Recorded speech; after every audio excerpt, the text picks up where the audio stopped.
Hello, welcome to Unacademy.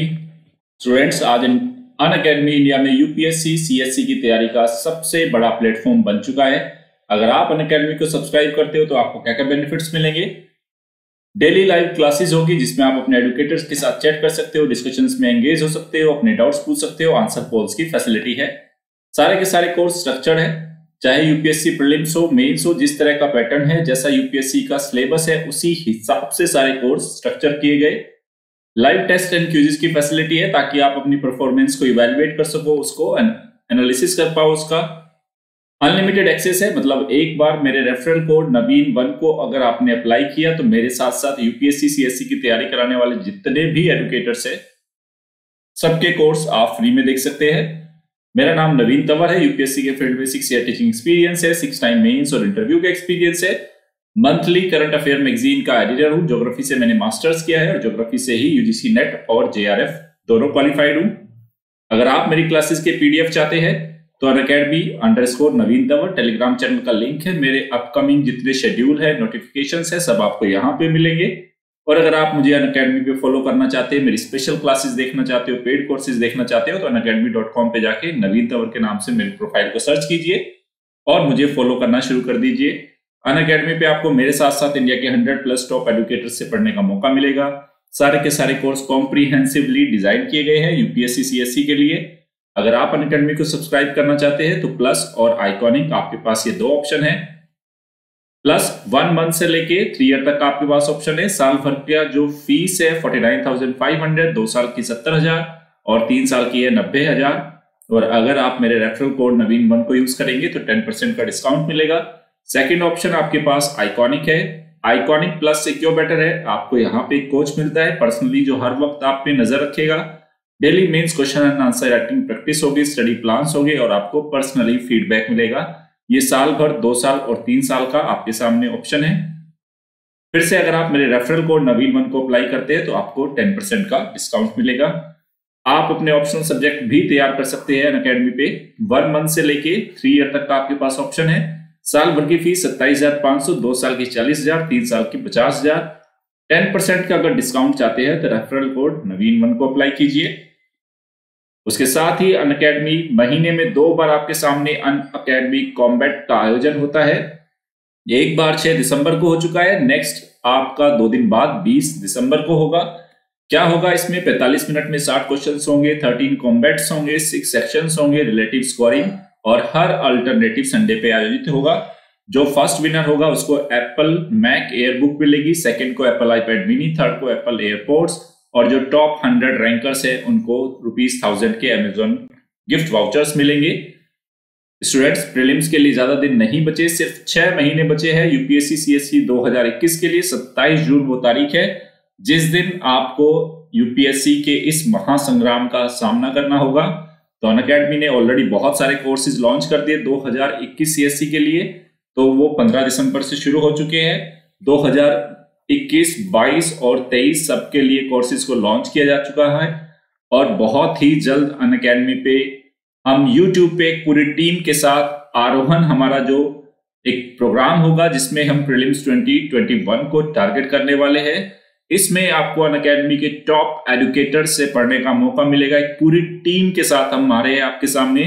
मैं आपके सामने ज्योग्राफी लेके आऊंगा। 21 दिसंबर से ये कोर्स शुरू हो जाएगा।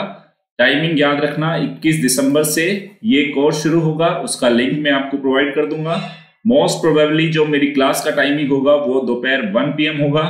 सुबह नाश्ता करके आराम से पढ़ना, सुबह सुबह लंच करके आना, बैठना और ज्योग्राफी को इतने नए तरीके से सीखेंगे कि प्रीलिम्स में या मेंस में, मतलब बेसिकली हमारा टारगेट यूपीएससी प्रीलिम्स होगा, लेकिन मैं दावा करता हूं कि एक बार अगर आपने मुझसे ज्योग्राफी पढ़ ली, चाहे प्रीलिम्स हो चाहे मेंस हो, कोई सा भी एग्जाम हो दुनिया का, वो आपके सामने बिल्कुल इजी हो जाएगा।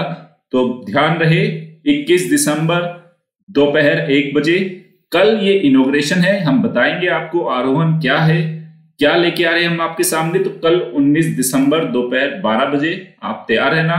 लाइव सेशन होगा यूट्यूब पे। ओके, अगर आपको अनअकैडमी सब्सक्राइब करना है तो 10% डिस्काउंट चाहिए और मेरी मेंटरशिप चाहिए तो नवीन 1 रेफरल कोड है, इसको जरूर यूज करना। पेड कोर्स मेरा नीतिशास्त्र सत्यनिष्ठा और अभिरुचि पे चल रहा है, वो देख सकते हो। अब बात करते हैं आज के सेशन की। आज हम करेंगे daily news analysis, current affair MCQs और टॉपिक ऑफ द डे। ये देखिए 18 दिसंबर है स्टूडेंट। आज पहला टॉपिक है आज का, आज के इंडियन एक्सप्रेस की खबर है, जनरल स्टडीज पेपर 2 में जाएगा। जनरल स्टडीज पेपर 2 मेंस में आईआर का टॉपिक है, उसके साथ प्रीलिम्स के लिए भी ये इंपॉर्टेंट है। देखो, अगर कुछ दिन पहले आपको याद हो, मैंने आपको बताया था भारत और बांग्लादेश के बीच में शिखर सम्मेलन का आयोजन होगा, जिसमें भारत के प्रधानमंत्री श्री नरेंद्र मोदी जी और बांग्लादेश की प्रधानमंत्री शेख हसीना जी वर्चुअली रूप से इस सम्मेलन का आयोजन करेंगे। उसमें इंडिया ने बोला था कि हम अपने कुछ पुराने समझौतों को, कुछ पुराने रिश्तों में फिर से गर्माहट लेके आने की कोशिश करेंगे। और भारत ने भी बोला था कि जो बांग्लादेश है, पड़ोस में हमारी नेबरहुड फर्स्ट की जो पॉलिसी है उसका महत्वपूर्ण पिलर है। और अगर आपको याद हो, उसी सेशन में मैंने आपको इंडिया और बांग्लादेश के आपसी फॉरेन रिलेशन को करा दिया था।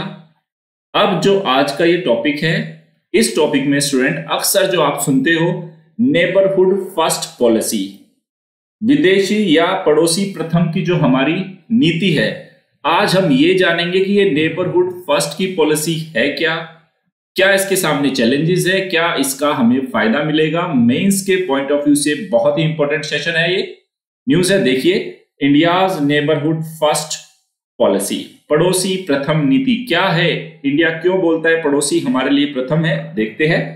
तो भारत अफगानिस्तान, भूटान, बांग्लादेश, मालदीव, पाकिस्तान, नेपाल और श्रीलंका के साथ अपनी भौगोलिक सीमा को साझा करता है। भारत की अपने निकटवर्ती पड़ोस की नीति, जो हमारे आसपास के पड़ोसी देश है, उसमें हमारा जो टारगेट क्या है, शांति और सहयोग को बढ़ावा देना। हम पीस चाहते हैं और आपस में कोऑर्डिनेशन चाहते हैं। और भारत की पड़ोसी प्रथम की जो नीति है वो व्यापार, आपसी कनेक्टिविटी, पीपल टू पीपल, आपस में जो कनेक्टिविटी है, लोग बागों के आपसी जो संबंध है, चाहे वो सांस्कृतिक हो, सामाजिक हो, उन संबंधों को प्रोत्साहित करने पर ध्यान देने के साथ पड़ोसी राष्ट्रों को हम प्रमुखता देते हैं अपनी नेबरहुड फर्स्ट पॉलिसी। इसके अंतर्गत अब इस पॉलिसी की विशेषताएं क्या क्या है। पहला, हम पड़ोसी देशों को तत्काल प्राथमिकता देते हैं, इमीडिएटली प्रायोरिटी पे रखा है हमने बांग्लादेश को, नेपाल को, भूटान को, इन सारी कंट्रीज को इमीडिएटली हमारी प्रायोरिटी में है। नेबरहुड फर्स्ट पॉलिसी का पहला मतलब ये हो गया। फिर हम इसमें डायलॉग के लिए यानी कि संवाद के लिए क्या कर रहे हैं, तो यह सशक्त क्षेत्रीय कूटनीति पर केंद्रित है। एक रीजनल डिप्लोमेसी को हमने इसमें फोकस किया है, जो पड़ोसी देशों के साथ मिलकर और बातचीत के माध्यम से आपस में जो पॉलिटिकल जो संपर्क है उसके निर्माण पर बल देती है। तो एक क्या हो गया, इमीडिएटली हमने अपने पड़ोसियों को प्राथमिकता पे रखा। दूसरा, डायलॉग को हम इसमें फोकस करते हैं। तीसरा है हमारी पड़ोसी प्रथम नीति की विशेषता कि द्विपक्षीय मुद्दों का हम समाधान करना चाहते हैं। जिन भी देशों के साथ, चाहे नेपाल हो, बांग्लादेश हो, पाकिस्तान हो, भारत चाहता है या श्रीलंका हो कि आपस में बातचीत करके हम उन मुद्दों का समाधान करें। तो इस नीति में आपसी समझौतों के माध्यम से द्विपक्षीय मुद्दों को हल करने पर ध्यान केंद्रित किया गया है। उदाहरण के लिए, भारत और बांग्लादेश ने ऐतिहासिक लैंड बॉर्डर एग्रीमेंट, मैंने उस दिन भी बताया था जिस दिन भारत बांग्लादेश पढ़ाया था, उसके संचालन के लिए समझौते पर हस्ताक्षर किए। फिर कनेक्टिविटी के लिए हम क्या कर रहे हैं, तो भारत ने दक्षिणी एशियाई क्षेत्रीय सहयोग संगठन जो सार्क है उसके सदस्य देशों के साथ मेमोरेंडम ऑफ अंडरस्टैंडिंग किए है, जिसमें हम संसाधनों, ऊर्जा, माल, श्रम और सीमाओं के पार सूचना का मुक्त प्रवाह सुनिश्चित करते हैं। तो कनेक्टिविटी उसका फोकस है।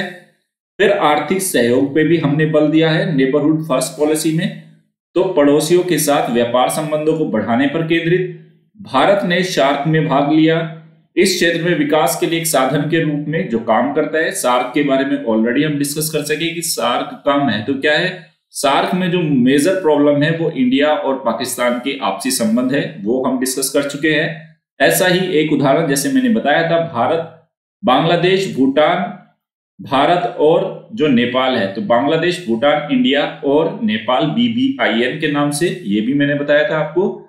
जो ऊर्जा विकास यानी मोटर वाहनों, जल विद्युत प्रबंधन और इंटर ग्रिड कनेक्टिविटी के लिए समूह बना रहा है, तो हम आर्थिक सहयोग को भी फोकस कर रहे हैं।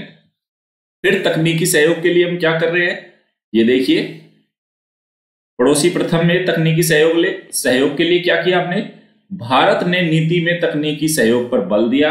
हाल ही में दक्षिणी एशिया के लोगों के साथ टेलीमेडिसिन, ई लर्निंग प्रौद्योगिकी को साझा करने के लिए हम निरंतर प्रयास कर रहे हैं। आपदा प्रबंधन के लिए काम कर रहा है भारत। आपदा के प्रति हमारा रेस्पॉन्स कैसा है, रिसोर्स मैनेजमेंट, मौसम पूर्वानुमान, संचार पर भारत का सहयोग और सभी दक्षिणी एशियाई देशों के जो नागरिक हैं उनके लिए आपदा प्रबंधन में हम क्षमताएं और विशेषज्ञताओं को विकसित कर रहा है। अभी भी आपने कोविड-19 में देखा होगा, भारत ने बहुत सारे देशों को मानवीय सहायता पहुंचाई है, तो डिजास्टर मैनेजमेंट में भी इंडिया पड़ोसी देशों को प्राथमिकता दे रहा है।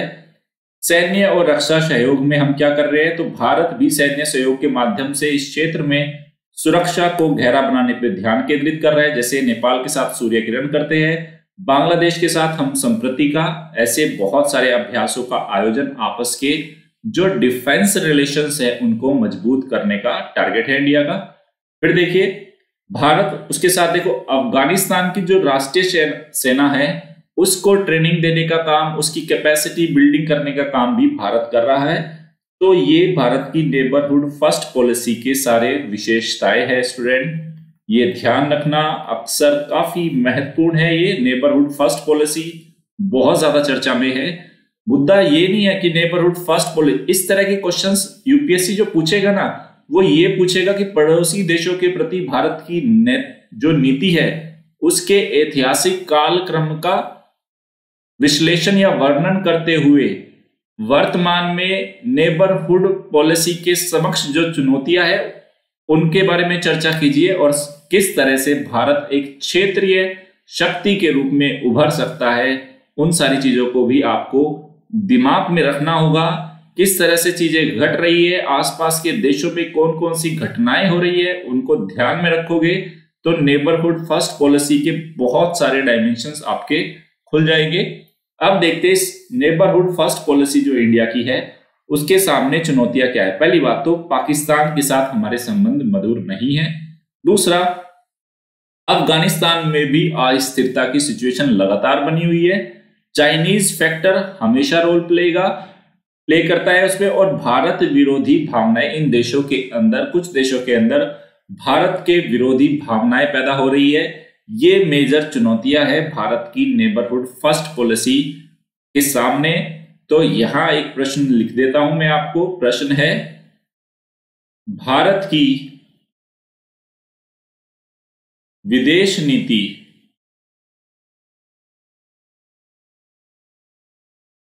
के विकास का वर्णन करते हुए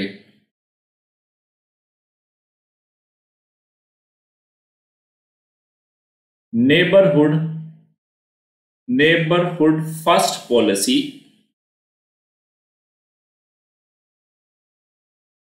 की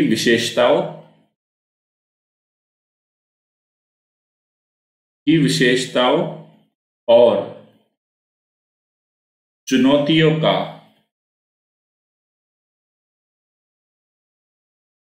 वर्णन कीजिए। ये हो गया आपका 250 वर्ड्स के अंदर आपको ये क्वेश्चन लिखना है। यहां देखो मैंने पूछा है विदेश नीति का विकास किस तरीके से हुआ, यानी कि आजादी के बाद से लेके आज तक हमारी विदेश नीति किस तरह की रही। उसके बाद हमें बताना है नेबरहुड फर्स्ट पॉलिसी, उसकी विशेषताएं क्या है और इसकी चुनौतियां क्या है। ये आपका क्वेश्चन है, 250 शब्द में आपको लिखना है। आगे चलते हैं, ये भी काफी महत्वपूर्ण न्यूज है।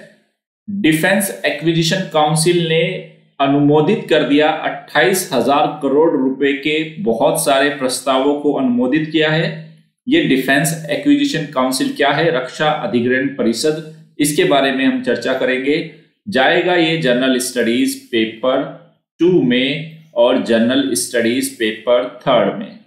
ओके, देखते हैं क्या है ये देखो, इस जो रक्षा अधिग्रहण जो प्रक्रिया है, मतलब रक्षा अधिग्रहण परिषद की जब बात करते हैं तो हमारा जो ये आज का जो टॉपिक है इसमें रक्षा अधिग्रहण प्रक्रिया डिफेंस एक्विजिशन प्रोसीजर 2020 इसकी हम बात करेंगे। तो देखो, रक्षा मंत्री जो भारत के राजनाथ सिंह है उनकी अध्यक्षता में रक्षा अधिग्रहण परिषद, तो ध्यान रखना रक्षा अधिग्रहण परिषद की अध्यक्षता कौन करता है? भारत का रक्षा मंत्री। ये ध्यान रखना, एग्जाम में आ सकता है प्रधानमंत्री या किसी सचिव का नाम ले देंगे, राष्ट्रीय सुरक्षा सलाहकार दे देंगे, नाम तो रक्षा मंत्री करता है।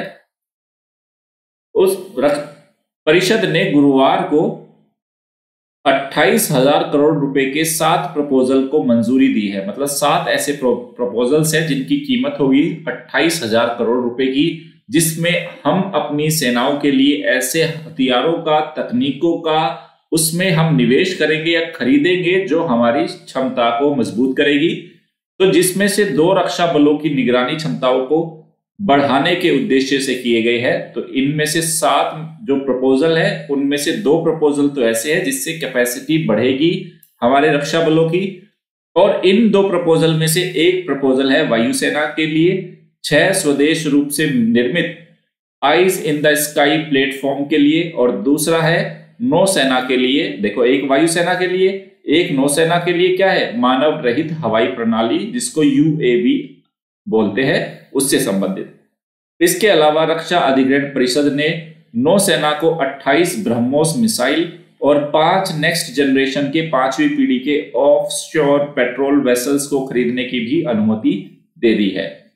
अब मुद्दा ये आया है, हमें जो समझना है स्टूडेंट, कि ये रक्षा अधिग्रहण परिषद, जिसको डिफेंस एक्विजिशन काउंसिल बोलते हैं, और दूसरा डिफेंस एक्विजिशन प्रोसीजर, मतलब जो ये रक्षा अधिग्रहण परिषद तो ये फाइनल अप्रूव करती है कि हाँ ये सामान खरीद लो, ये टेक्नोलॉजी खरीद लो, इस तरह से कैपेसिटी बिल्डिंग कर लो, लेकिन उसके लिए एक प्रक्रिया निर्धारित की गई है जिसको बोलते हैं डिफेंस एक्विजिशन प्रोसीजर। और जो लेटेस्ट इसमें जो अमेंडमेंट के बाद जो नियम आए हैं वो आए हैं 2020 के। तो आज हम डिस्कस करेंगे डिफेंस एक्विजिशन प्रोसीजर 2020 क्या है।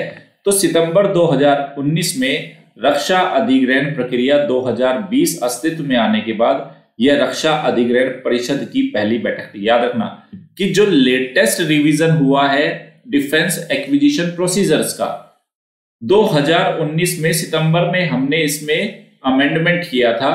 उसके अमेंडमेंट के बाद ये पहली बैठक थी जब 28,000 करोड़ रुपए के 7 प्रस्तावों को मंजूरी दी है डिफेंस एक्विजिशन काउंसिल ने। देखते हैं क्या है ये प्रक्रिया 2020 की, क्या विशेषताएं है। तो रक्षा अधिग्रहण प्रक्रिया 2020 को सितंबर 2019 में जारी किया गया था, और जो ये नई नीति है इसके द्वारा रक्षा खरीद प्रक्रिया 2016 को हमने रिप्लेस किया था। मतलब डिफेंस एक्विजिशन प्रोसीजर पुराने वाला था 2016, उसको हमने रिप्लेस किया डिफेंस एक्विजिशन प्रोसीजर 2020। तो इस नए वाले की विशेषताएं क्या है इस पे बात करेंगे।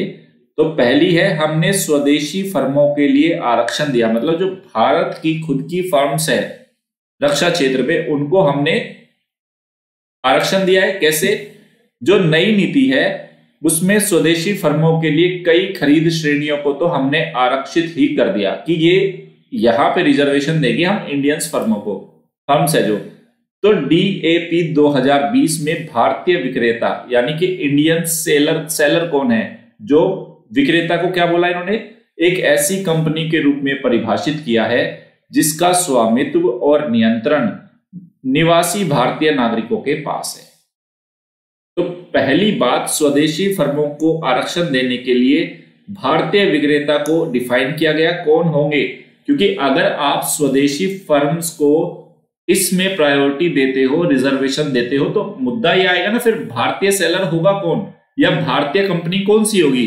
तो जिसका स्वामित्व और जिसका नियंत्रण निवासी भारतीय नागरिकों के पास है और जिसमें FDI 49% से अधिक नहीं होगा, वो होगी स्वदेशी फर्म, भारतीय विक्रेता होंगे या ऐसी कंपनियां होगी, पहली बात। दूसरा, नई खरीद भारत में वैश्विक निर्माण श्रेणी। ये देखो एक नई कैटेगरी जोड़ी गई, उसमें ऑलरेडी बहुत सारे 4-5 कैटेगरी है, उसमें एक नई जो कैटेगरी जोड़ी गई है भारत में वैश्विक विनिर्माण, ग्लोबल मैन्युफैक्चरिंग इन इंडिया, ये एक कैटेगरी है उसके अंदर। तो इसमें क्या होगा, इसमें ऐसी प्रौद्योगिकी हस्तांतरण सहित भारत में विनिर्मित करने के आशय से की गई है।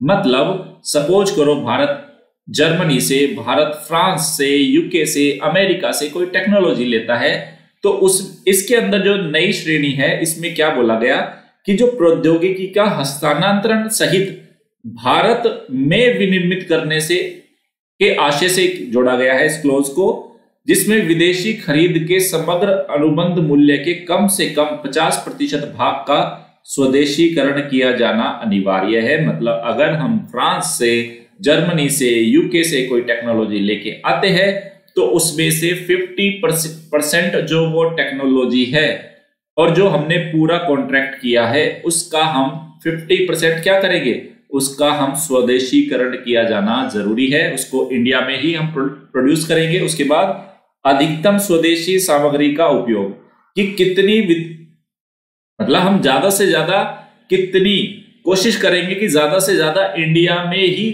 प्रोड्यूस होने वाले हम मटेरियल को यूज करें। जैसे सामग्री की बात की गई है, ये देखो इसमें लाइसेंस के तहत भारत में निर्मित उपकरणों, ये देखो उपकरणों सहित हथियारों, सैन्य खरीद के उपकरणों में अधिकतम स्वदेशी सामग्री, डोमेस्टिक कंटेंट के उपयोग को बढ़ावा देने के लिए हमने फोकस किया।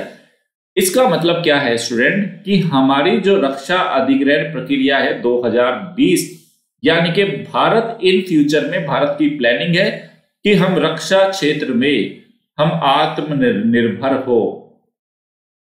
अभी तो हम क्या करते हैं, हथियारों को, बहुत सारे उपकरणों को विदेशों से मंगाते हैं। तो इंडिया का जो लॉन्ग टर्म टारगेट है, हम ज्यादा से ज्यादा आत्मनिर्भरता प्राप्त करना चाहते हैं। तो अधिकांश अधिग्रहण श्रेणियों में रक्षा खरीद प्रक्रिया 2016 की तुलना में 2020 में 10% अधिक स्वदेशीकरण के अनुबंध शामिल है। मतलब ये कह रहे हैं भाई 2016 में भी तो हम विदेशों से कुछ खरीदते होंगे, अभी 2020 में भी खरीद रहे हैं। तो इन्होंने बोला यहां अगर वो 20% है, मान लो फॉर एग्जांपल 20% है, इधर हम उसको किसमें 2020 में हम 10% और एक्स्ट्रा उसको ऐड करना कोशिश कर रहे हैं, यानी कि जितना भी पुराना परसेंटेज होगा 2016 का, उससे 10% ज्यादा हम डोमेस्टिक कंटेंट को, डोमेस्टिक टेक्नोलॉजी को, डोमेस्टिक मैन्युफैक्चरिंग को बढ़ावा देना चाहते हैं। ये है अधिकतम स्वदेशी उपयोग। अगली खास खूबी क्या है, ऑफसेट देयता। ये देखो ऑफसेट क्लोज क्या होती है, पहले ये समझते हैं। ऑफसेट क्लोज के प्रावधान के अनुसार कोई विदेशी विक्रेता के लिए अनुबंध मूल्य के एक भाग का निवेश भारत में ही करना जरूरी होगा। मतलब हमने फ्रांस की किसी कंपनी के साथ हमने कोई कॉन्ट्रैक्ट किया, अब हम उस कॉन्ट्रैक्ट के तहत उससे ये हमने डील की कि आपको इसके जो हमने डील की उसका एक सर्टेन हिस्से का इन्वेस्टमेंट कहां करना होगा, इंडिया के अंदर। ये ऑफसेट क्लॉज है। तो सरकारी निर्णय के अनुसार यदि अंतर सरकारी समझौते होते हैं, Bharat France, Bharat Germany, Bharat Israel, Bharat USA, तो अंतर सरकारी समझौतों में सरकार से सरकार अथवा प्रारंभिक एकल विक्रेता के माध्यम से सौदा किया जाता है। या तो सरकारों के साथ करेंगे या हम वहां के किसी सप्लायर या कोई जो सेलर होगा उसके साथ करेंगे।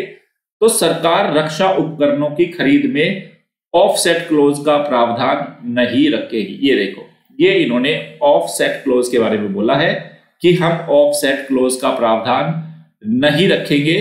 उसके बाद आयात प्रतिषेध सूची, ये इसकी नई विशेषता है। तो व्यापार प्रतिषेध एक सरकारी आदेश होता है जिसमें किसी निर्दिष्ट देश से व्यापार अथवा वस्तुओं के आदान प्रदान को प्रतिबंधित किया जाता है।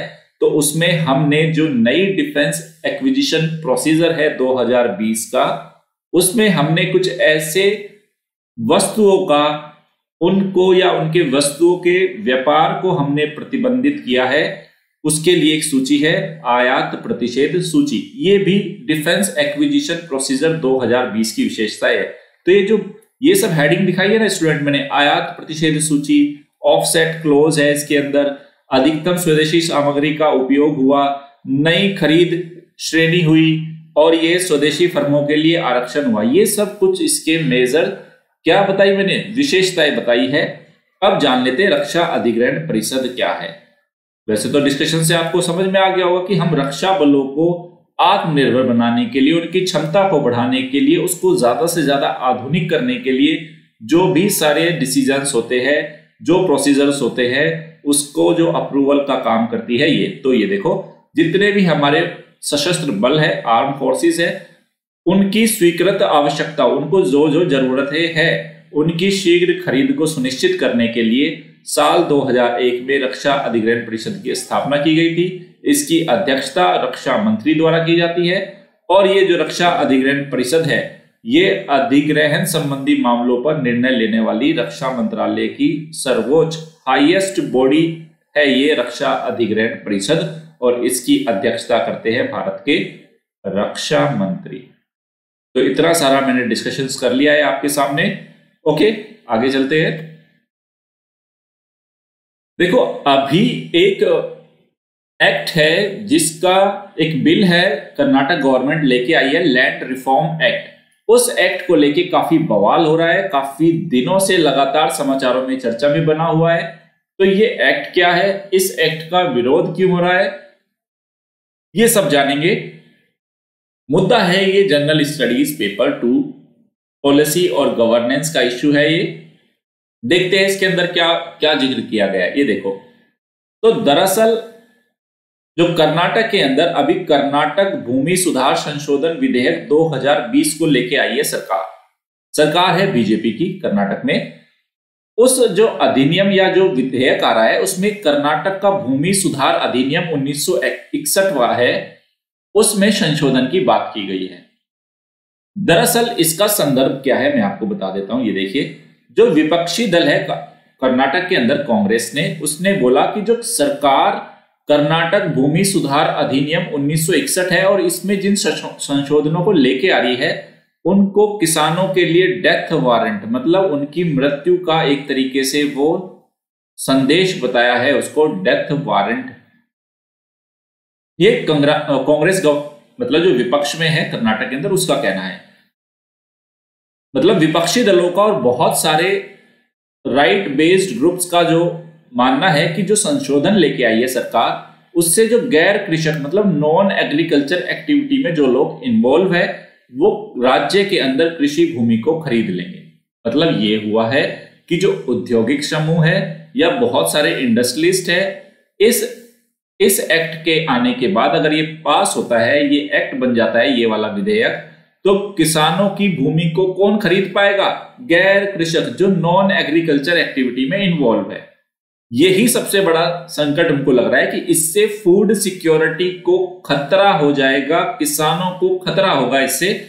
तो गैर किसानों द्वारा औद्योगिक विकास और कृषि भूमि के स्वामित्व की सुविधा के लिए, ऐसा नहीं है कि ये पहली बार हो रहा है, हाल ही में सरकारों के द्वारा, विभिन्न राज्य सरकारों के द्वारा भूमि सुधार अधिनियम के तहत धीरे धीरे क्या किया जा रहा है, भूमि का स्वामित्व के जो मानदंड है, कृषि भूमि के स्वामित्व के मानदंड, उनको कमजोर किया जा रहा है। कहीं ना कहीं किसानों को शक्तियों को कमजोर किया जा रहा है। तो नया संशोधन ये कहता क्या है, ये देखो, इस संशोधन का नाम है कर्नाटक भूमि सुधार संशोधन विधेयक 2020। इसने कर्नाटक भूमि सुधार अधिनियम 1961 के 3 इंपोर्टेंट क्लोज है उनको निरस्त कर दिया, जिसमें खेती के स्वामित्व पर कुछ प्रतिबंध लगाए गए हैं। देखते हैं पुराने वाले वो 3 क्लोज क्या थे जिसको इसने हटाया है। तो पहला तो थी सेक्शन 79A, इसको समाप्त कर दिया। ये क्या करता था, जो कृषि भूमि खरीदने के लिए, मतलब कौन कृषि भूमि खरीद सकता है, जो केवल प्रति वर्ष 25 लाख रुपए से कम आय वालों को अनुमति देता था। मतलब जो 1961 का कानून था वो ये बोल रहा था, उसके अंदर धारा 79A थी, वो ये बोलती थी कि कृषि भूमि वही खरीदेगा जिसकी आय, वार्षिक आय 25 लाख रुपए से कम है। इसका मतलब जो पुराने प्रोविजन में ये था कि एग्रीकल्चर को वही खरीदेगा जो एग्रीकल्चर करना, उस भूमि को वही खरीदेगा जो कृषि को करना चाहता है। पहला प्रावधान ये था। एक तो इसको हटा दिया, जो विधेयक है वो कहता है इसको हटा देगा वो। दूसरा क्या कह रहा है, वो एक 79B है, इसको भी हटाने की बात कर रहा है विधेयक। इस 79B में क्या कहा गया कि केवल कृषि के माध्यम से जीविका उपार्जन करने वाले लोग ही कृषि भूमि खरीद सकते हैं। चलो भाई, दूसरा, कृषि भूमि को सिर्फ वो ही खरीदेगा जिसको कृषि से इनकम करनी है। तीसरा जो संशोधन की जो किया गया है धारा 79C, इसको हटाया गया, जिसने राजस्व विभाग को, जो वहां का कर्नाटक का जो रेवेन्यू डिपार्टमेंट है, उसको भूमि खरीद के लिए धारा 79A और 79B, भाई हमने बताया 79A है 25 लाख से कम जिसकी आय है वही खरीद पाएगा। 79B जो सिर्फ कृषि कार्य करना चाहता है वो ही खरीद पाएगा। और 79C क्या कह रहा है, अगर इस 79A का और 79B का उल्लंघन होता है किसी भी तरीके से, तो उसके संबंध में जांच करने की शक्ति किसको दे दी, रेवेन्यू डिपार्टमेंट को, राजस्व विभाग को। तो जो नया संशोधन है क्या कह रहा है, इसको भी रद्द करो। तो 79C, 79B और 79A इन तीनों को अमेंड करता है, समाप्त करता है नया संशोधन। अब देखो सरकार क्यों बोल रही है कि मैं ऐसा क्यों करना चाहती हूं। तो जो राजस्व मंत्री है कर्नाटक के आर अशोक, उन्होंने मतलब जब प्रेस कॉन्फ्रेंस हुई तो उन्होंने कहा कि अधिनियम से निरस्त किए जाने वाले प्रावधानों से, कि जोन से 79A, 79B, 79C को जो निरस्त किया जा रहा है, उससे भूमि रजिस्ट्रार और तहसीलदार के कार्यालय में भ्रष्टाचार को बढ़ावा मिल रहा था, न कि किसानों को जो अपनी जमीन बेचना चाहते थे। तो इन सरकार का मानना क्या है कि जो 79A, 79B के अंदर जो प्रावधान थे और उनका अगर उल्लंघन हो रहा था तो 79C में उनका समाधान होता था, मामलों की जांच होती थी और ये जांच करते थे रेवेन्यू डिपार्टमेंट, तहसीलदार और रजिस्ट्रार। तो सरकार का मानना है कि इससे भ्रष्टाचार बढ़ रहा था, क्योंकि ये 79C के तहत राज्य सरकार के कर्मचारी उसका दुरुपयोग कर रहे थे और फायदा किसानों को नहीं मिल रहा था, ये कहना है। उन्होंने कहा कि 79A और B के उल्लंघन के अभी तक 13,814 मामले हो चुके हैं और जिनमें सब पे कार्यवाही लंबित पड़ी थी। फिर कानून की जो धाराएं है, सरकार का कहना है कि वर्तमान में अप्रासंगिक हो गई, क्योंकि पुराना कानून 1961 का था। तो कांग्रेस, और ऐसा नहीं है कि सिर्फ बीजेपी की अभी गवर्नमेंट है तो इस तरह का मुद्दा है, सरकार कह रही है कि खुद कांग्रेस का जब शासन था अभी कर्नाटक में पिछले कार्यकाल में, वहां भी तो शहरी क्षेत्रों में बदलाव करने के बारे में खुद कांग्रेस गवर्नमेंट ने ही बोला था कि हमें कुछ बदलाव करने हैं, उससे जुड़ी हुई एक रिपोर्ट दर्ज की थी या प्रस्तुत की थी। अब जो कर्नाटक के मुख्यमंत्री है, उन्होंने क्या कहना है, एक चीज उन्होंने जो एश्योरेंस दिया है कि जो हम ये कानून विधेयक लेके आ रहे हैं, इसमें कृषि योग्य भूमि SC कम्युनिटी और ST कम्युनिटी के स्वामित्व वाली भूमि संशोधनों के बावजूद खेती के रूप में संरक्षित रखी जाएगी। मतलब SC से, ST से और जो एग्रीकल्चरल लैंड है जिसपे अभी खेती हो रही है, अगर हमने संशोधन भी कर दिया तब भी उस पर कोई प्रभाव नहीं पड़ेगा। सरकार का मानना देखो क्या है, दरअसल कर्नाटक के आसपास के जो राज्य है, आंध्र प्रदेश, तमिलनाडु, महाराष्ट्र, वहां पे औद्योगिक विकास काफी तेजी से हो रहा है और औद्योगिक विकास के लिए आपको कंपनियां आकर्षित करनी है, निवेश को आकर्षित करना है, उसके लिए जमीन की जरूरत है। और जब जमीन के जो कानून है, अगर वो कानून सख्त है तो वहां पे औद्योगिक निवेश नहीं होगा। तो अभी जो कर्नाटक की गवर्नमेंट का कहना है कि अभी राज्य में केवल जितनी एग्रीकल्चर लैंड है उसका केवल 2% ही इंडस्ट्रियल पर्पस में इस्तेमाल किया जा रहा है। फिर देखो कांग्रेस गवर्नमेंट को क्या प्रॉब्लम है, देखो कांग्रेस यानी कि कांग्रेस गवर्नमेंट कह रहा हूं, कांग्रेस पार्टी को क्या प्रॉब्लम है, क्योंकि अपोजिशन में वही है। तो कांग्रेस जो अपोजिशन में बैठी है उसके साथ और कुछ समूह उसमें क्या बोलते हैं कि जो ये संशोधन किया जा रहा है इससे कृषि भूमि को नुकसान होगा, जो खाद्य की जरूरतों को पूरा करने के लिए जिस एग्रीकल्चर लैंड की जरूरत है वो क्या है, उसको नुकसान होगा। और आरोप लगाया है कि सरकार कहीं ना कहीं बेंगलोर में बैठे हुए रियल एस्टेट माफियाओं को लाभ बेनिफिट देना चाहती है, इस तरह के आरोप है। फिर देखो दूसरा आरोप क्या है कि जो 79A और 79B जो ये दो क्लॉज है जिसको अभी कर्नाटक गवर्नमेंट उनको क्या स्क्रैप करना चाहती है, उसमें बेंगलोर में और उसके आसपास के, देखो बोल रहे हैं ना कि बेंगलोर के रियल एस्टेट माफियाओं को सपोर्ट करना चाहती है। तो अपोजिशन दल का कहना है कि 79A और 79B के तहत बंगलोर और बेंगलुरु और उसके आसपास के क्षेत्र में 60,000 करोड़ रुपए के मामले न्यायालय में लंबित पड़े हैं। और अगर हर मामला मतलब 60,000 एकड़ जमीन 60,000 एकड़ जमीन है और हर जमीन में या हर एकड़ की जमीन है, उसके 2 करोड़ रुपए के हिसाब से उसका पूरा जो अगर समाधान हो जाएगा उन मामलों का, तो 60,000 करोड़ गुना 2 तो 1.2 लाख करोड़ रुपए की संपत्ति सरकार को मिल जाएगी। और दूसरा क्या बोला, एक तो ये सरकार की जो मंशा है, दूसरा जो बिल है वो रेट्रोस्पेक्टिव है। रेट्रोस्पेक्टिव मतलब अगर कोई कानून आज है, रेट्रोस्पेक्टिव कि 2020 में कानून है बना, लेकिन इसका प्रभाव पूर्व से स्थापित कर देंगे, मतलब अगर पुरानी भी कोई व्यवस्थाएं बनी हुई है ना, उन पे भी ये लागू हो जाएगा। इसको रेट्रोस्पेक्टिव बोला जाता है कि पूर्व व्यापी होता है, यानी पुराने टाइम पे जाके भी जो डिसीजंस हुए, जो जिस तरह के काम किए गए, उन पे भी जाके इसका प्रभाव होगा।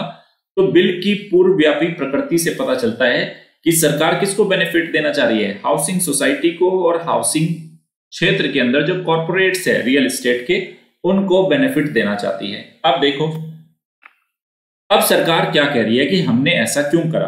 देखो, जो कर्नाटक के मुख्यमंत्री है येदियुरप्पा जी, इसी साल के शुरुआत में जब दावोस में वर्ल्ड इकोनॉमिक फोरम की जो बैठक हुई थी वहां पे गए थे और इन्होंने बोला था निवेशकों आओ आप हमारे कर्नाटक के अंदर इन्वेस्टमेंट करो।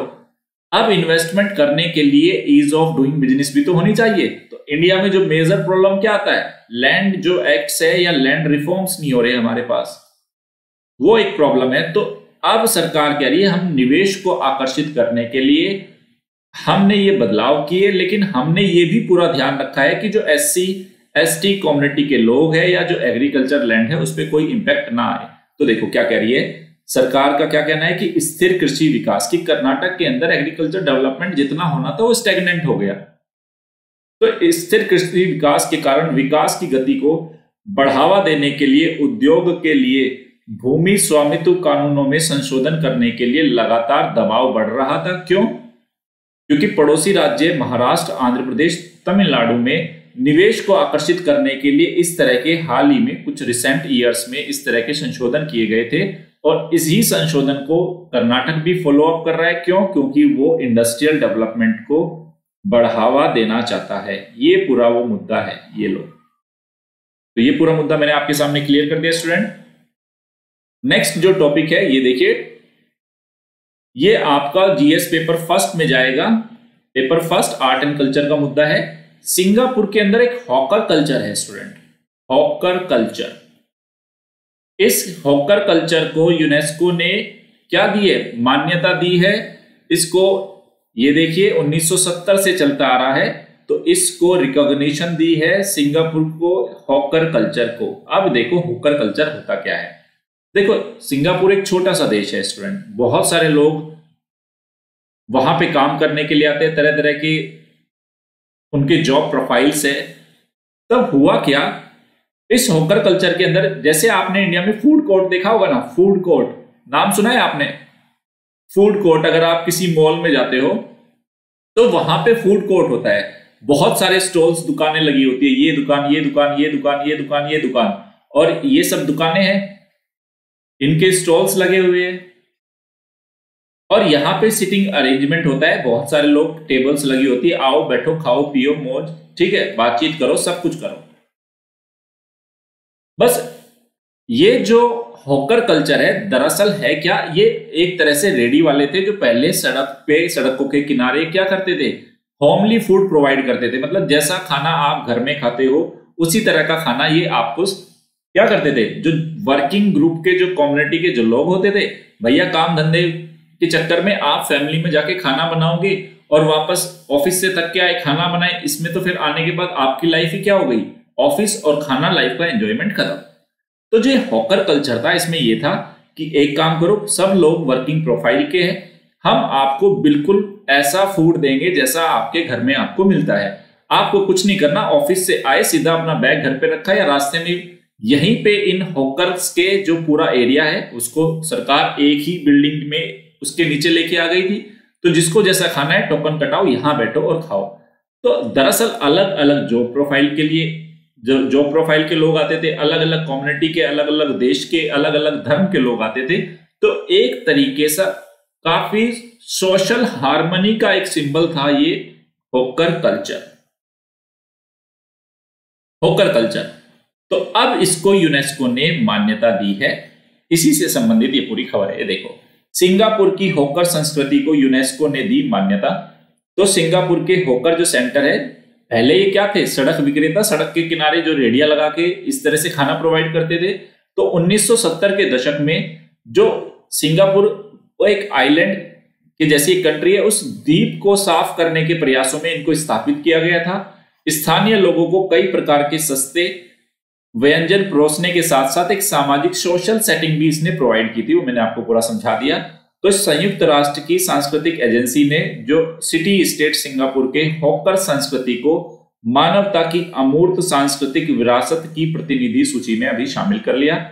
विदित हो कि सिंगापुर द्वारा इस सूची में शामिल होने के लिए 2 साल पहले आवेदन किया गया था, लेकिन इसको अनुमति दी गई है। फिर देखो, यूनेस्को ने कहा कि जो ये हॉकर सेंटर्स है, सामुदायिक एक तरह से भोजन कक्ष है, कम्युनिटी, जैसे कम्युनिटी में बहुत सारे लोग एक साथ बैठ के खाना खाते हैं ना, तो ये हॉकर सेंटर भी क्या है, सारे लोग आते हैं, अलग अलग तरह के लोग एक साथ आके बैठ के खाना करते हैं, जहां अलग अलग बैकग्राउंड के लोग इकट्ठा होते हैं। सुबह नाश्ता यहीं करते हैं, दोपहर का और रात का खाना भी वो यहीं करते हैं और अपनी लाइफ के एक्सपीरियंस को और अपनी लाइफ को शेयर करते हैं। तो एक तरीके से एक अपने तरह का एक यूनिक कल्चर इसने डेवलप किया। तो सिंगापुर को अब करना क्या होगा, हर 6 साल में एक रिपोर्ट यूनेस्को को सौंपनी होगी, जिसमें वो ये बताएगा कि जो हॉकर कल्चर है उसकी सेफ्टी के लिए, उसके प्रमोशन के लिए सरकार आगे क्या कर रही है, क्योंकि अब तो उसको यूनेस्को की अमूर्त सांस्कृतिक विरासत की सूची में शामिल कर लिया।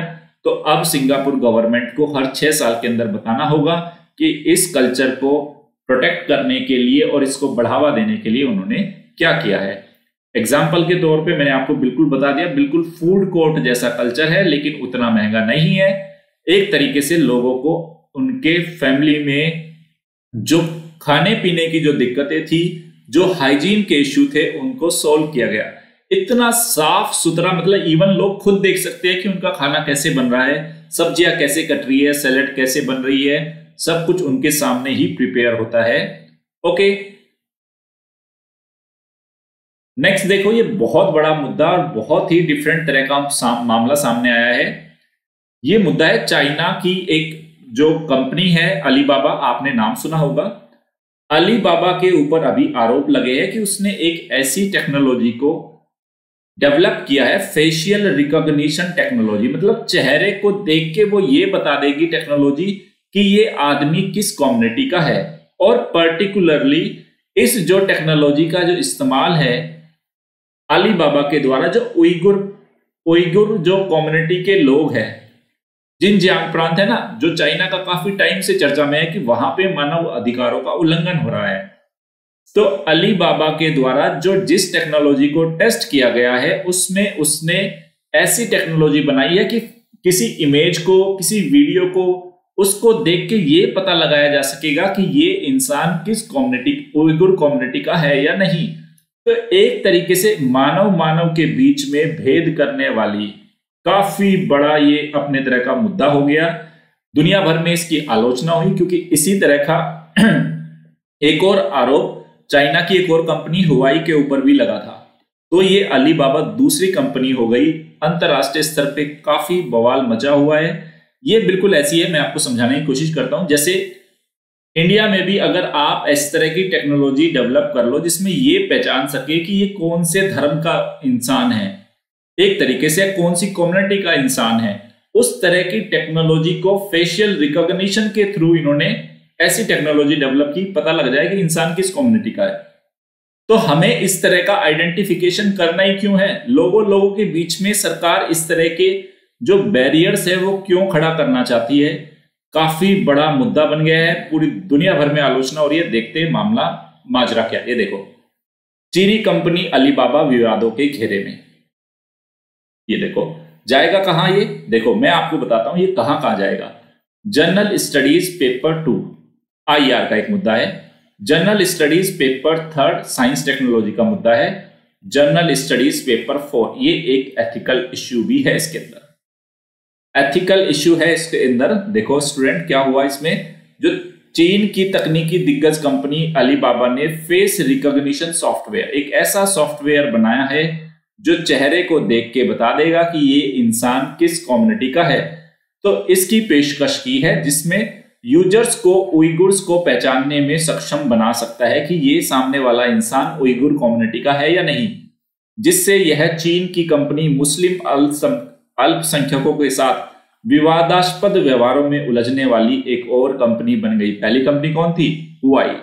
देखो अलीबाबा ने ये जो टेक्नोलॉजी डेवलप की थी, हालांकि एकदम जैसे ही विवादों में आया तो इसने अपने स्टेप भी पीछे खींचने की कोशिश करी, लेकिन उसी दौरान न्यूयॉर्क टाइम्स के अनुसार क्लाउड कंप्यूटिंग व्यवसाय के लिए अलीबाबा की वेबसाइट ने दिखाया कि क्लाइंट कैसे यूजर्स को और उनके जातीय अल्पसंख्यकों के चेहरे की विशेषताओं का पता लगाने के लिए सॉफ्टवेयर का इस्तेमाल कर रहे हैं ये लोग। बाद में अलीबाबा द्वारा हटाए गए संदर्भ, मतलब पहले तो अलीबाबा एकदम से विवादों के घेरे में आ गई, एकदम से तेजी से उसने ये इससे जुड़े हुए इस टेक्नोलॉजी या इससे जुड़े हुए जितने भी इसके मैसेज थे, जितने भी इसके लिंक्स थे, उन सबको हटा दिया। लेकिन यूएस बेस्ड एक निगरानी अनुसंधान फर्म है IPVM, उसने क्या किया, उन वेब पेजेस को और कुछ लिंक्स को उसने उनको कैप्चर कर लिया और अखबारों में उसने उन सारी चीजों को शेयर किया, जिससे पूरी दुनिया के सामने ये मामला आया। अब मामला आते ही अलीबाबा क्या बोलता है, ये देखो अलीबाबा ने कहा कि जो हम ये फेशियल रिकॉग्निशन का फंक्शन का इस्तेमाल कर रहे हैं, दरअसल हम तो एक बार बस टेस्टिंग करके देख रहे थे, हमने एक सॉफ्टवेयर डेवलप किया था, हम ये देख रहे थे कि ये सॉफ्टवेयर क्या इस तरीके से लोगों को आइडेंटिफाई कर सकता है या नहीं। फिर देखो क्या करे, जातीयता का उल्लेख एक ऐसी विशेषता और कार्य को दर्शाता है। ये अलीबाबा का स्टेटमेंट है कि हम जो इस टेक्नोलॉजी को टेस्टिंग कर रहे थे, जिसमें हम ये देख रहे थे कि किस कम्युनिटी का है, किस एथनिसिटी का है, जो हमारी तकनीकी क्षमता की खोज के दौरान हमने एक परीक्षण वातावरण में इसका इस्तेमाल किया था। यानी कि हमने तो एक टेस्टिंग, एक एक्सपेरिमेंट के रूप में इसको करके देख रहे थे। हमने कभी भी इस एक्सपेरिमेंट या इस अपनी लैब के बाहर कभी भी इसका उपयोग हमने किया ही नहीं था। अब इस तरह की बातें कह रहे हैं कि हमने तो सिर्फ एक लेबोरेटरी में जिस तरह से टेस्ट होती है चीजें, उस तरह से हमने करके देखा था, हमने कभी इसका इस्तेमाल बाहर नहीं किया। देखो स्टूडेंट, चाइना के ऊपर उइगुर कम्युनिटी के लोगों के अधिकारों के उल्लंघन पे दुनिया भर में WTO तक मुद्दा चला गया। कुछ दिनों पहले मैंने आपको कॉटन वाला कि कॉटन को इंपोर्ट करने से मना कर दिया था अमेरिका ने। क्यों? क्योंकि उसमें उइगुर लोगों से वहां पे बलात् श्रम करा रहा है चाइना। काफी विवादास्पद ये चाइना की भूमिका है, उन लोगों के मानव अधिकारों का उल्लंघन लगातार चर्चा में आ रहा है। ये जो चीन की अनुसंधान फर्म IPVM ने लास्ट वीक इसने क्या कहा था, जो चीनी टेलीकॉम कंपनी है हुआई, जो मैंने बताया था 5G टेक्नोलॉजी के लिए, उस पे भी फेशियल रिकॉग्निशन सॉफ्टवेयर के परीक्षण में शामिल थी। उसके ऊपर भी ऐसा आरोप लगाया था जो उइगिर चेहरों को पहचानने पर पुलिस को अलर्ट भेज सकती थी। इस तरह की हरकत, इस तरह का आरोप किस पे भी लगा था? हुआई पे लगा था। वो भी क्या करती थी, हुआई भी चेहरे को पहचान करके पुलिस को अलर्ट भेज देती थी कि इस उइगुर कम्युनिटी का इंसान है, यहाँ है, वहां है, इसकी लोकेशन यहाँ है, उसका मैसेज पुलिस को भेज देती थी। जब ये मामला हुआई का सामने आया था, उसके बाद हुआई के ही एक ब्रांड एम्बेसडर थे बार्सिलोना के, जो वर्ल्ड कप विजेता फुटबॉलर है एंटोनी ग्रीजमैन।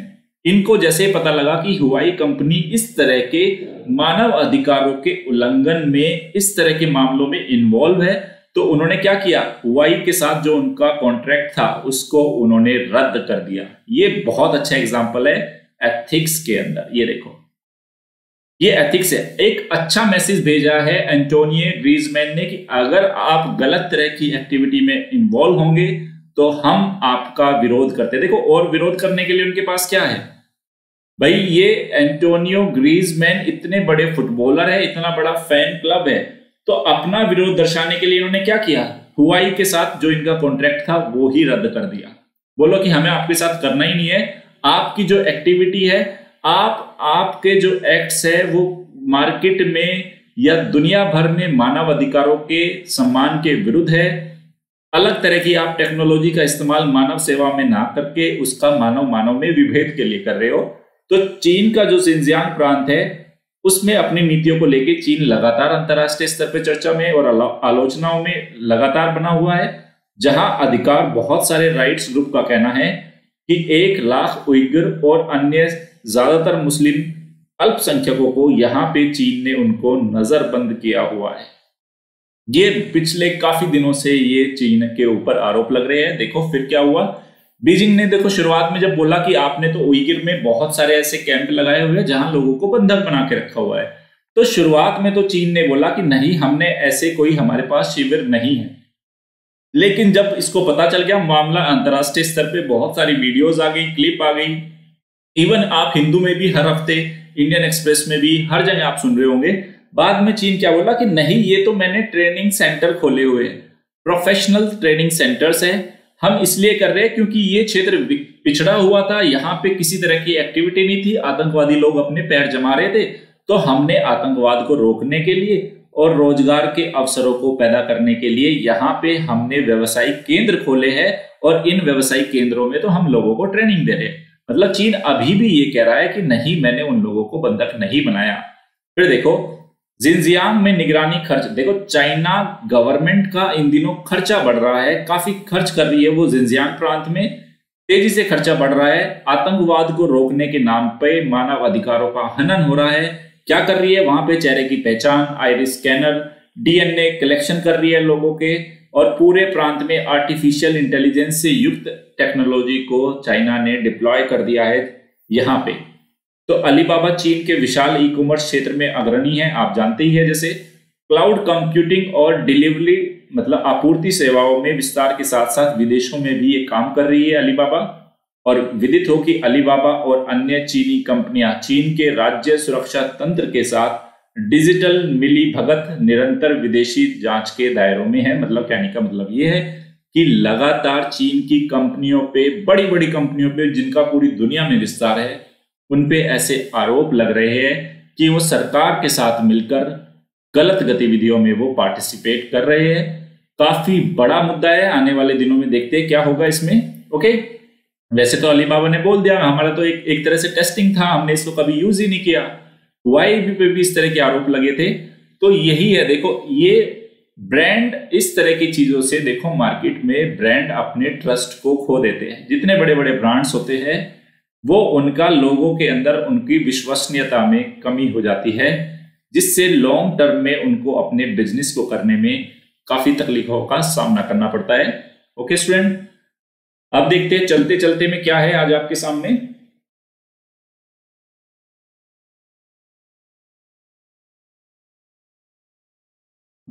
ये पहली खबर है, असम का मानस नेशनल पार्क यहां पे चर्चा में आया है। मानस, ये मानस नेशनल पार्क है, राष्ट्रीय उद्यान,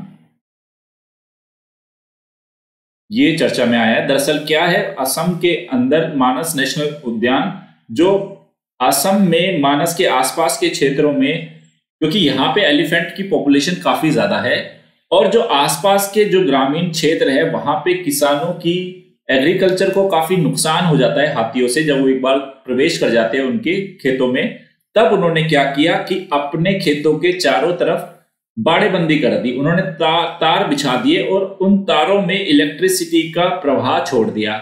और वो इलेक्ट्रिसिटी लाए कहां से, सरकारी बिजली की चोरी करी और अपने उन तारों में छोड़ दिया। तो कई ऐसी घटनाएं आती है कि हाथी इनके नजदीक जाते हैं, वो बिजली की चपेट में आ जाते हैं इन तारों के और उनकी डेथ हो रही है।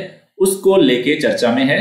Assam electric fence take toll pregnant elephant latest casualty. अभी लेटेस्ट में एक प्रेग्नेंट एलिफेंट की डेथ हुई है इसी बाड़बंदी से, जिसमें बिजली छोड़ देते हैं ना घर। कई बार आपने देखे होंगे बड़े बड़े घरों में या बड़ी बड़ी इंडस्ट्रीज की जो चार दीवारी करते हैं ना, उसके ऊपर लोहे के तार और उनके अंदर बिजलियां छोड़ दी जाती है। तो ये उसी तरह का कुछ है। तो ये मानस राष्ट्रीय उद्यान चर्चा में आया। दूसरा, ये काफी डिफरेंट केस सामने आया है। जो गृह मंत्रालय है उसने बोला कि वेस्ट बंगाल सरकार को बोला था कि जो 3 आईपीएस ऑफिसर्स है आप उनको डेपुटेशन पे सेंट्रल गवर्नमेंट उनको अपने पास बुलाना चाह रही है, लेकिन ममता जो पश्चिमी बंगाल की जो मुख्यमंत्री है ममता बनर्जी ने उन्होंने बोल दिया कि हम नहीं भेजेंगे। देखो मामला क्या है, अगर आपको याद हो कुछ दिनों पहले जो बीजेपी के नेता है जेपी नड्डा उनकी कार पे पत्थरबाजी हुई थी, अटैक किया गया था। उसके बाद 3 आईपीएस ऑफिसर्स का नाम चर्चा में आया था। उनके नाम है राजीव मिश्रा जो 1996 के बैच के हैं, प्रवीण त्रिपाठी 2004 के बैच के और भोलानाथ पांडे 2011 के बैच के। अब केंद्र सरकार ने क्या बोला कि एक काम करो, इन 3 आईपीएस को डेपुटेशन पे हम सेंट्रल गवर्नमेंट पे मंगा रहे हैं। तो वेस्ट बंगाल गवर्नमेंट ने बोला कि हम नहीं भेजेंगे। ये काफी अक्सर आपने सुना होगा क्योंकि आप लोगों के जिस फील्ड की आप तैयारी कर रहे हैं उसी से जुड़ी हुई मुद्दा है। आईपीएस ऑफिसर्स को लेके राज्य की और केंद्र की इस तरह की तनातनी बहुत ही कम देखने को मिलती है। इसके संदर्भ में देखो नियम क्या है मैं आपको बता देता हूं। देखो दरअसल जब भी आप आईपीएस बनोगे या आईएएस बनोगे, वैसे तो इनके स्टेट कैडर होते हैं, किसी को राजस्थान कैडर मिलेगा, किसी को हरियाणा मिलेगा, किसी को पंजाब मिलेगा, जो जिस राज्य से है मतलब अलग अलग कैडर्स मिलेंगे। लेकिन उसके बावजूद भी सेंट्रल गवर्नमेंट कई बार स्टेट गवर्नमेंट के इन एम्प्लॉइज को आईएएस आईपीएस को डेप्यूटेशन पे वो सेंट्रल गवर्नमेंट में किसी विभाग में मंत्रालय में किसी पोस्ट पे कुछ टाइम के लिए बुला लेती है। ये एक आम नियम है और सामान्यतः ऐसा होता है कि सेंट्रल गवर्नमेंट जिनको डेप्यूटेशन पे बुलाती है वो स्टेट गवर्नमेंट उनको भेज भी देती है। अब इसका नियम क्या है देखो, तो जो ये देखिए यहां पे मैं बता देता हूं। The order also cited Rule 6(1) of the Indian Police Service Cadre Rules 1954। इसका 1954 का रूल है इंडियन पुलिस सर्विस का रूल 6(a) और जिसको 1985 में संशोधित किया गया था। उसमें क्या कहा गया है, प्रोवाइडेड दैट जब तक कि in case of any disagreement, जब तक कि कोई किसी तरह का विवाद ना हो, आपसी कोई मनमुटाव ना हो, the matter shall be decided by the central government and the state government। आपस में इस तरह के किसी भी मुद्दे को सेंट्रल गवर्नमेंट और स्टेट गवर्नमेंट आपस में मिलकर सुलझा लेगी और state government concerned shall given effect to the decision of the central government। और अगर किसी भी तरह का आपस के सेंट्रल गवर्नमेंट के और स्टेट गवर्नमेंट का जो विचार है अगर आपस में नहीं मिलती तो जो इफेक्ट है जो ज्यादा प्रभावी क्या होगा, स्टेट गवर्नमेंट का डिसीजन। ये इस तरह की इन्होंने यहां पे एक मुद्दा उठ के आया है, ये देखिए। ओके, तो सरकार दरअसल क्या करती है, ये रिवार्ड पनिशमेंट के रूप में इस तरह के स्टेप्स का इस्तेमाल किया जाता है। देखो ये सब मुद्दा है। ये दरअसल अगर आपने एथिक्स में पढ़ा होगा, मैंने बताया था आपको इम्पार्शियलिटी एंड नॉन पार्टीशनशिप। अक्सर कई तरह के अधिकारियों पे इस तरह के आरोप लगते हैं कि वो फला सरकार का फेवर कर रहे हैं। तो ऐसे में जब जैसे ही दूसरी पार्टी होती है, दूसरे दल की सरकार आती है, केंद्र और राज्य में अलग अलग सरकारें होती है, तब इस तरह के मुद्दे उभर के आते हैं। तो ये एक एथिकल इश्यू भी है, आपका सिविल सर्विस वैल्यू से भी जुड़ा हुआ है। Civil services aptitude and foundational values है ना, वो वाला टॉपिक, वहां से जुड़ा हुआ भी मुद्दा है कि कोशिश करनी चाहिए कि छवि ज्यादा से ज्यादा साफ रहे, स्पष्ट रहे। एक ये नया विवाद आपको देखने सुनने को मिला, आगे चलते हैं। ये देखो, सुप्रीम कोर्ट का कहना है कि अगर किसान शांतिपूर्ण तरीके से दिल्ली एनसीआर के बॉर्डर पे प्रदर्शन कर रहे हैं तो वो उनका कॉन्स्टिट्यूशनल राइट है। अगर वो कानून और व्यवस्था के समक्ष किसी भी तरह का खतरा या चुनौती उत्पन्न नहीं कर रहे तो ये काफी अच्छी बात है। देखो ये कहीं ना कहीं मैं आपको बताता हूं स्टूडेंट, भारतीय लोकतंत्र की एक ताकत को दर्शा रहा है ये किसान आंदोलन। इतने सारे हजारों की संख्या में किसान है, लेकिन जिस तरह से नॉन वायलेंट का इनका तरीका है वो वास्तव में इंडियन डेमोक्रेसी की मैच्योरिटी को दिखाता है। दूसरी बात ये भी है, अगर इन्होंने जरा किसी भी लॉ एंड ऑर्डर को इन्होंने भंग किया तो सरकार को दमन करने का मौका भी मिल जाएगा। तो सुप्रीम कोर्ट कह रही है कि इनको कॉन्स्टिट्यूशनल राइट है कि ये विरोध करे, कानून व्यवस्था को बनाए रखे, लेकिन सुप्रीम कोर्ट साथ के साथ ये भी कह रही है कि अगर आप सिर्फ विरोध कर रहे हो और किसी से बातचीत नहीं करना चाहते, कोई मीडिएशन नहीं करना चाहते, तो मुद्दे का समाधान नहीं निकलेगा। तो सुप्रीम कोर्ट ने यह भी बोला है कि मैं आपके लिए एक इम्पार्शियल, बिना भेदभाव वाली और एक स्वतंत्र कमेटी का गठन कर सकते हैं, जिसमें एग्रीकल्चर के, जिसमें एक्सपर्ट्स होंगे और वो सरकार, मतलब सरकार भी होगी उसमें और फार्मर्स के रिप्रेजेंटेटिव भी होंगे, ताकि मुद्दे का समाधान निकाला जा सके। तो इस तरह की बात कर रही है। किसानों का कहना है कि एक तरह से हमें मॉरल विक्ट्री तो मिल ही गई, नैतिक समर्थन मिल गया है हमें सुप्रीम कोर्ट का। ये देखो, ये पूरा मामला है। आगे चलते हैं।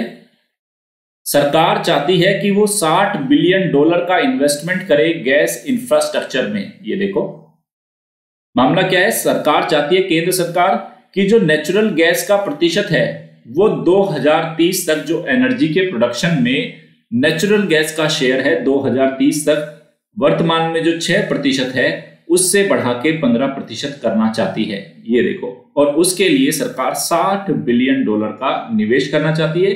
अवसंरचना और ऊर्जा वाला जो टॉपिक है ये वहां जाएगा आपका। ये देखिए क्या कह रही है सरकार। Government is planning for $60 billion investment for creating gas infrastructure in the country till 2024 and that gas share in the energy mix is expected to rise to 15% by 2030। मतलब 2024 तक तो हम ऐसा अवसंरचना निर्मित कर देंगे और उसके बाद 2030 तक जो गैस का प्रोडक्शन है एनर्जी में, मतलब टोटल एनर्जी प्रोडक्शन में जो गैस का कंट्रीब्यूशन है वो 6% से बढ़ा के 15% करने की सरकार का ये टारगेट है। इस पे ये न्यूज थी। आगे चलते हैं।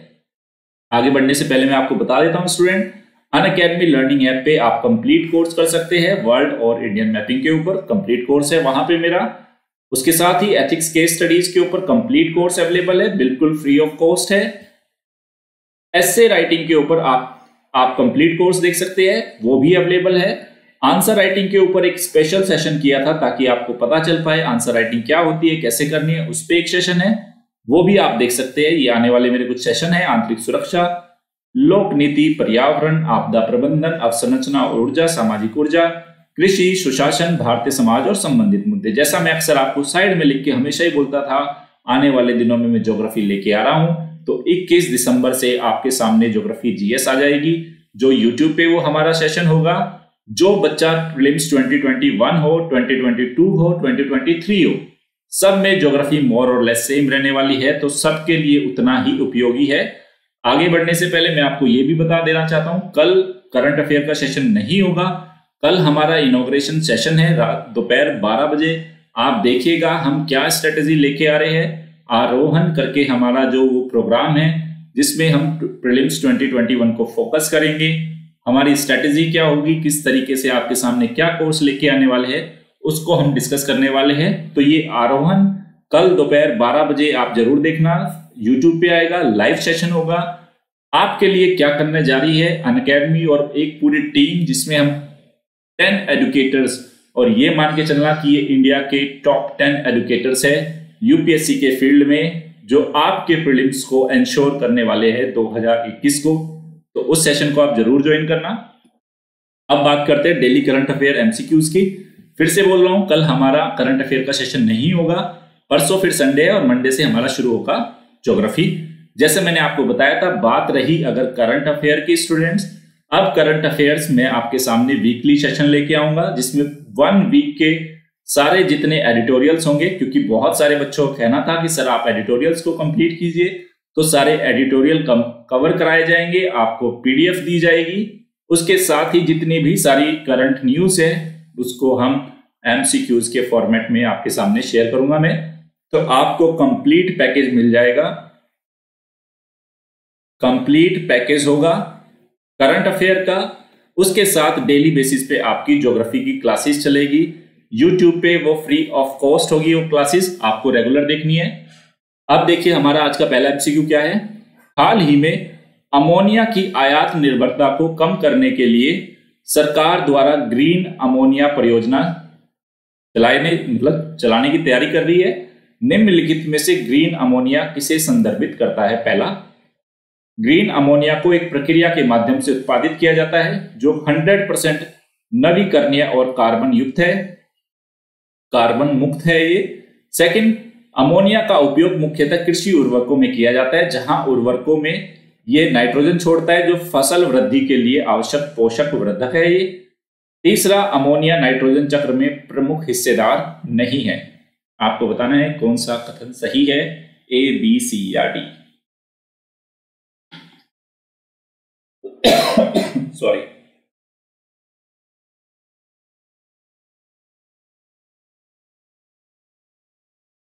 क्या सही उत्तर होगा इस प्रश्न का, बताइए। और इस प्रश्न का सही उत्तर है ऑप्शन बी, स्टेटमेंट 1 सही है, स्टेटमेंट 2 सही है, थर्ड रॉन्ग है। इसमें बोला गया कि अमोनिया नाइट्रोजन चक्र का हिस्सा नहीं है, गलत है, हिस्सा है। दूसरा क्वेश्चन, हाल ही में गूगल कंपनी का प्रोजेक्ट लून समाचारों में रहा है, इसके संबंध में निम्नलिखित कथनों पर विचार करें। पहला, प्रोजेक्ट लून दुनिया के दूर दराज क्षेत्रों में इंटरनेट की पहुंच प्रदान करने हेतु एक कार्यक्रम है। इस परियोजना में हाइड्रोजन से भरे गुब्बारे को शामिल किया जाता है जो समताप मंडल में रुककर हवाई रूप से वायरलेस नेटवर्क बनाते हैं। प्रोजेक्ट लून का उपयोग मौसम की निगरानी के रूप में भी किया जाता है। बताइए प्रोजेक्ट लून के बारे में क्या सही है?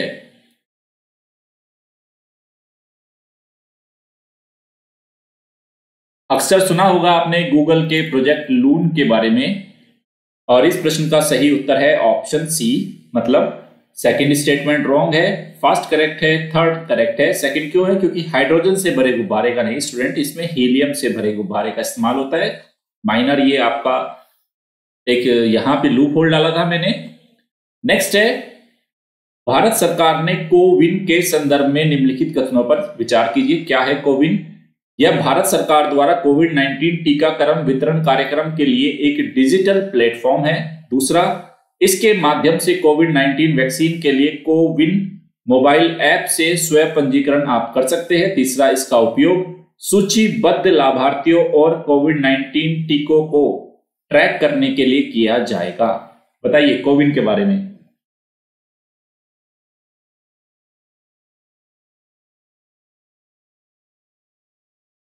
क्या सही है? और इस प्रश्न का सही उत्तर है ऑप्शन डी। देखो कोविन का मतलब है कोविड-19 वैक्सीन इंटेलिजेंस नेटवर्क, और तीनों स्टेटमेंट ही इसके बारे में सही है। आगे चलते हैं। हाल ही में दिल्ली में गिरते तापमान और उत्तरी राज्यों में भारी बर्फबारी के लिए पश्चिमी विक्षोभ जिम्मेदार है। इसके संदर्भ में मतलब पश्चिमी विक्षोभ के बारे में विचार कीजिए। पश्चिमी विक्षोभ भूमध्य सागरीय वातावरण के सहारे उत्पन्न होने वाले शीतोष्ण कटिबंधीय चक्रवात है। यह भारत के उत्तर और पश्चिमी मैदानों में उपोष्ण पछुआ जेट पवनों द्वारा खींचकर लाए जाते हैं। बताओ क्या सही है? वेस्टर्न डिस्टरबेंस के बारे में आपका क्या मानना है इन दोनों कथनों में से?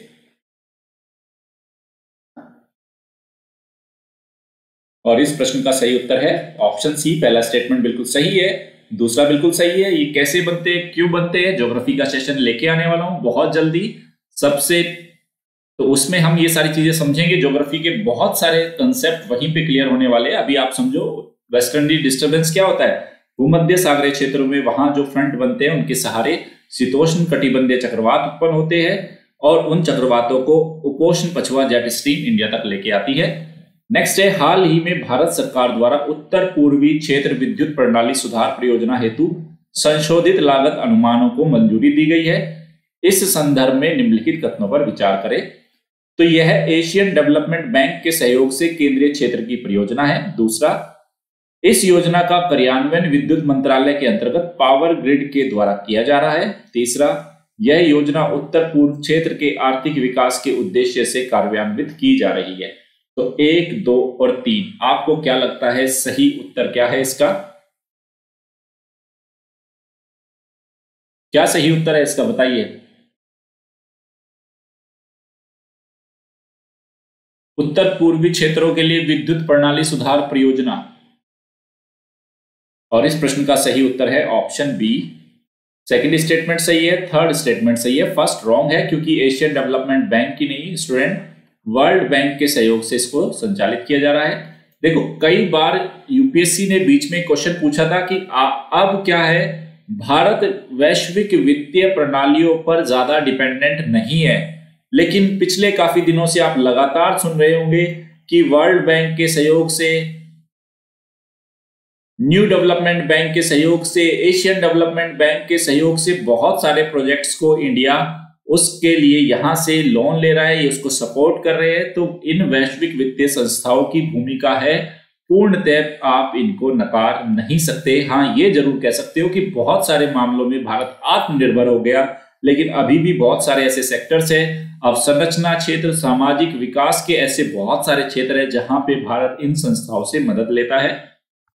नेक्स्ट है, हाल ही में भारत द्वारा जियो स्टेशनरी ट्रांसफर ऑर्बिट में प्रतिस्थापित CMS-01 सैटेलाइट के बारे में जो चर्चा में रहा उस पर विचार करें। CMS-01 भारत का 42वां संचार उपग्रह है जो आपदा प्रबंधन, टेलीमेडिसिन, इंटरनेट और टेली शिक्षा जैसी सेवाएं प्रदान करेगा। यह उपग्रह GSAT-12 को प्रतिस्थापित करेगा। इस उपग्रह को GSLV Mark 3 द्वारा लॉन्च किया गया है। बताइए कौन सा स्टेटमेंट सही है। कल मैंने आपको बताया था CMS-01 के बारे में कि ये इंडिया के ऊपर और लक्षद्वीप और अंडमान को अपनी सेवाएं देगा। तो किस तरह की सेवाएं देगा वो पहला स्टेटमेंट में पूछा है, और क्या इससे पहले कोई इस तरह का सैटेलाइट था वो सेकंड स्टेटमेंट में है। थर्ड स्टेटमेंट में आपसे पूछा गया कि इसको किससे लॉन्च किया गया, बताइए। और इस प्रश्न का सही उत्तर है option A. Third statement wrong है क्योंकि मैंने कल भी बताया था आपको PSLV C50 से इसको लॉन्च किया गया था, ना कि GSLV Mark 3 से। बाकी फर्स्ट और सेकंड स्टेटमेंट बिल्कुल सही है। आगे बढ़ने से पहले मैं फिर से बताना चाहूंगा कि प्लस और आइकॉनिक दोनों तरीके से आप अनअकैडमी को सब्सक्राइब कर सकते हैं। दो ऑप्शन है, दोनों ही बेस्ट है, लेकिन आइकॉनिक ज्यादा बेटर है, हमेशा ही बोलता हूं। प्लस 1 महीने से लेके 3 साल का ऑप्शन है, साल भर, 2 साल और 3 साल मिनिमम इनमें से ही कोई एक ले ताकि आप अपनी तैयारी को कंप्लीट कर पाए। अगर आपको 10% का डिस्काउंट चाहिए तो मेरा रेफरल कोड नवीन1 अप्लाई कीजिए। आइकॉनिक भी 1 ईयर, 2 ईयर और 3 ईयर के ऑप्शन में है। नवीन1 अगर रेफरल कोड अप्लाई करते हैं तो आपको 10% का डिस्काउंट मिलेगा इन सभी फीस के अंदर।